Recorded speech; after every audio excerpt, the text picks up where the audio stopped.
Hanyuma nagomba ndabatangarize akantu gatonya cane ku bantu bihaye ingingo yo kwanka ikintu bita amafaranga. Amafaranga nagomba ndakubwiza ukuri, amafaranga niyo utayarondera ngo uyegeranye ngo uyaronke, amafaranga ushobora no kuzogira ibyago ugeze mu ijuru. Ibindi ko ndakubwira rero bishingiye kuki? Bishingiye ku bantu, ku mugani w'ababikijwe itaranto. Kumbure hariho abantu batazi ko itaranto ari amafaranga. Itaranto ni bavuga itaranto mu buryo bwo guha icubahiro canke agaciro amafaranga. Rero ngaha umugani w'ababikijwe itaranto ndabasomera ko vyanditse muri Bibiliya, muri Matayo, mw'isezerano rishasha Matayo igice ca 25 uhereye ku murongo wa 15, ariko turahera ku murongo wa 14 kugira ngo tuze kujana hanyuma ubitahure. Hanyuma nimba wari usanzwe ufise mentalite, hariho abantu bakubwiye ko amafaranga adakenewe mu buzima canke amafaranga ariyo atazotuma uja mu ijuru, nimba hariho abantu babikubwiye barakubeshe cane. Rero ngomba ndagutangarize umenye ko ivyo ukora vyose amafaranga arakenewe. Imbere yuko kwanza ndabikubwira, mu batumwa 12 Yesu yari afise, nta superviseur wabo yari arimo. Superviseur nta wari arimo, nta kandida pasiteri yari arimo, nta musenyeri yari arimo, nta mupadiri yari arimo, ariko hariho uwo bita umunyabigega, umu ekonome yari ajejwe ivy'amafaranga canke amafeza canke ubutunzi mu rugendo bari barimo, kuko barakenera gufungura. Ivyo bafungura rero vyarashika bakaja mu isoko kugura. Umunyabigega baramubwira ati genda urondere ibintu ugure hanyuma dufungure. Twagiye rero umwumve neza na neza no muri delegation ya Yesu umunyamafaranga yari arimo, kandi amafaranga barayemera. Voilà. 15 Matayo 25 ku murongo wa 15 turaya ku murongo wa 14. Bizoba nk'ivyo umuntu agira agende mu mahanga, ahamagara abantu biwe abashigira ivyo atunze. Umwe amuha itaranto 5, uwundi 2, uwundi 1. Uko umuntu wese ashobora aja mu mahanga. Uwo mwanya uwahawe itaranto 5 aragenda arazicuruza, yungukamo izindi taranto 5. N'uwahawe 2 abigenza atyo, yunguka izindi 2. Ariko umwe yahawe 1 arigira, yimba mu kuzimu, ahisha amahera ya shebuja. Ahangaha rero ku murongo wa 18 itaranto rero niho badutumburira ko ari amahera, ko ari amafaranga ya shebuja, yashikiwe na shebuja, arayahamba.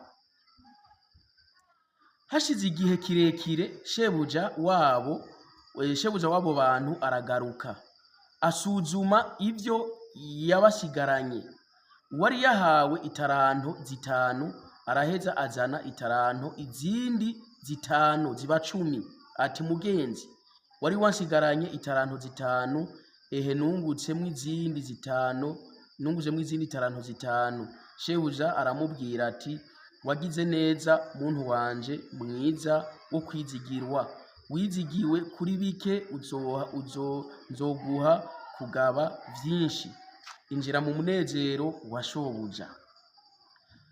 Haza uwari yahawe itaranto 2 ati mugenzi, wari wansigaranye itaranto 2, nungutse izindi taranto 2. Shebuja aramubwira ati wagize neza muntu wanje mwiza wo kwizigirwa, wizigiwe kuri bike nzoguha kugaba vyinshi, injira mu munezero wa shobuja.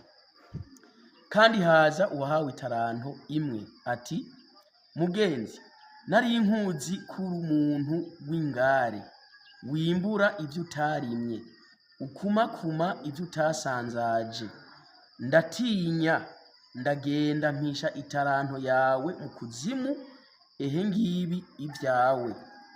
Shebuja aramwishura ati wa muntu wanje mubi we, wakinebwe we, waruzi ko nimbura ivyo ntarimye, nkumakuma ivyo ntasanzaje. Nuko wari ukwiye kujana amahera yanje mu bayacuruza, nanje nagaruka nkaronka ayanje n'inyungu yayo. Nuko ni mu mwake itaranto muyihe ufise itaranto 10. Ufise 10 mumwongerereko iyindi imwe zikwire 11, kuko ufise wese azohabwa asesekarizwe, ariko udafise azokwakwa n'ico yarafise. N'uyo muntu wanje w'imburakimazi ni mumute hanze mu mwiza, niho azoba amarira no kurya insya z'amenyo. Rero ikintu nagomba kubabwira, itaranto muri Bibiliya bavuze itaranto baba bavuze amafaranga.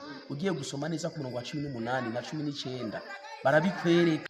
Rero ico nagomba kubabwira ku kintu bijanye na Bibiliya, Bibiliya irasigura neza na neza ukuntu umuntu akwiye kuronka amafaranga kandi akanayatunga. Ikindi ukwiye kumenya nuko ukwiye kumenya ko iyo muri Bibiliya bavuze itaranto baba bavuze amafaranga. Reka gusinzira, baba bavuze amafaranga, changamukia iyo fursa.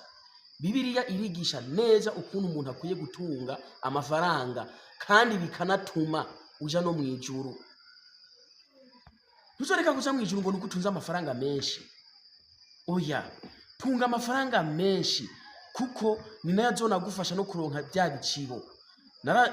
Nagenda gusa urangaburira, uzogaburira abantu udafise amafaranga. Niho uzoza gutora ibintu vyagusha uzogaburira abantu utagiye kubigura. Nagenda ndi gusa uranyambika, impuzu uzozikura he? Uzozigura amafaranga. Rero ikintu nagomba kugutera intege, menya ko amafaranga ari cyo kintu ca mbere mu buzima. No mwishengero n'ijambo ry'Imana riravuga ngo ntimukinjire mu ngoro yanje iminwe misa. Rondera amafaranga. Ikigira 10 kitangwa mu vyimburwa warimye canke mu mafaranga uba warose. Bibiliya twemera gutunga amafaranga. Hanyuma abantu mushishikara mudukurikirana rero kuri YouTube channel yacu Nyangwa TV. Nta ikindi twihaye atari kubafasha na cyane kubakangurira kugira ngo mwumve ko kurondera amafaranga no kuyatunga bifise akamaro kugera no mwijuru. Ciao ciao, murakoze.